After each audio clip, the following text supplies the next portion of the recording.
પંચમહાલથી સમાચાર આવી રહ્યા છે। હાલોલમાં ટાસ્ક ફોર્સ દ્વારા પ્રતિબંધિત પ્લાસ્ટિકના એકમો પર રેડ 20 એકમોની ચકાસણી કરવામાં આવી હતી। ઓછા માઇક્રોનની બેગ બનાવતા 8 જેટલા એકમોની ચકાસણી કરાઈ હતી।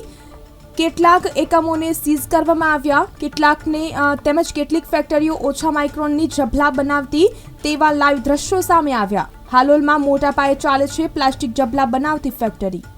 પંચમહાલથી સમાચાર આવી રહ્યા છે। હાલોલમાં ટાસ્ક ફોર્સ દ્વારા પ્રતિબંધિત પ્લાસ્ટિકના એકમો પર રેડ 20 એકમોની ચકાસણી કરવામાં આવી હતી। ઓછા માઇક્રોનની બેગ બનાવતા 8 જેટલા એકમોની ચકાસણી કરાઈ હતી।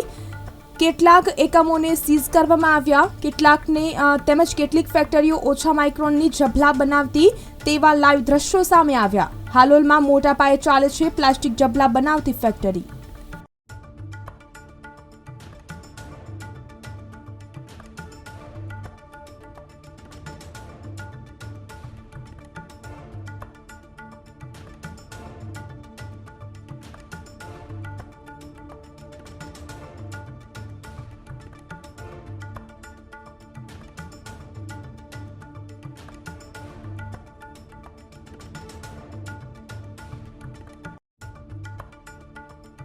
આજ રોજ ટાસ્ક ફોર્સ કમિટી દ્વારા અંદાજે 20 એકમોની વિઝિટ લેવામાં આવી છે।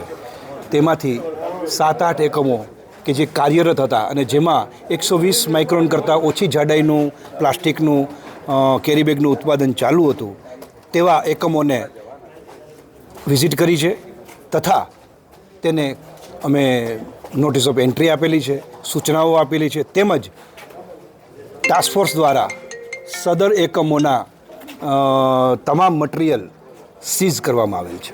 હજુ પણ જો અમે આ પ્રકારની કાર્યવાહી ચાલુ જ રહેશે અને જો 120 માઇક્રોન કરતાં ઓછી જાડાઈની માઇક્રોનની પ્લાસ્ટિક બેગની કેરી બેગનું ઉત્પાદન ચાલુ હશે તો એના ઉપર આ જ પ્રકારની કાર્યવાહી કરવામાં આવશે, તેમાં કોઈ શંકાને સ્થાન નથી।